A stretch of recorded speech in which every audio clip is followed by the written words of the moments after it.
جی अस्सलाम वालेकुम। कैसे हैं जी आप? खैरियत से हैं? अल्लाह ताला आपको तंदुरुस्ती सेहत अता फरमाए। बहुत से लोग जो हैं उनको ज़कात हिस्स का मसला होता है, यानी जैसे ही कोई चीज़ देखते हैं, किसी ख़तून को देखते हैं या किसी नावल को पढ़ रहे होते हैं या किसी मूवी में ऐसे सीन को देखते हैं तो फ़ौरन से उनको या तो बहुत ज़्यादा इंतशार हो जाता है या फिर उनको ड्रॉप्स या मनी के कुछ कतरे जो हैं वो निकलना शुरू हो जाते हैं। तो एक्चुअली ये ज़कात हिस्स का मर्ज़ है। ये इसमें उम्र का कोई तकाज़ा नहीं होता, ये नौजवानों को भी हो सकता है और बूढ़े लोगों को भी हो सकता है। तो बेसिकली ये ज़कात हिस्स है।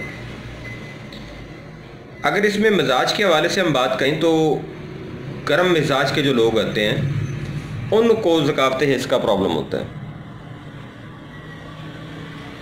तो इसमें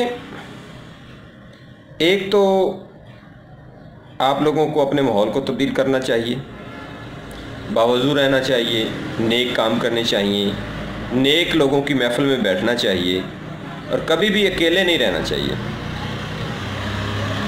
ग्रुपिंग के अंदर रहेंगे तो आपको ज़कात हिस्स का प्रॉब्लम जो है वो कम होगा। उसकी वजह ये है कि आपका जो ख्याल है वो उस साइड पे नहीं जाएगा। अब आ जाते हैं जी नुस्खे की तरफ। इंतहाई शानदार और 100% रिज़ल्ट देने वाला ये नुस्खा मैं आपके साथ शेयर करने जा रहा हूँ। आप इसको ख़ुद भी बना सकते हैं, किसी करीबी माली से भी बनवा सकते हैं, आप हमसे भी रब्ता कर सकते हैं, हमसे भी मंगवा सकते हैं। बहुत ही आला और बहुत ही शानदार जो इसके रिज़ल्ट हैं वो हमें मिले।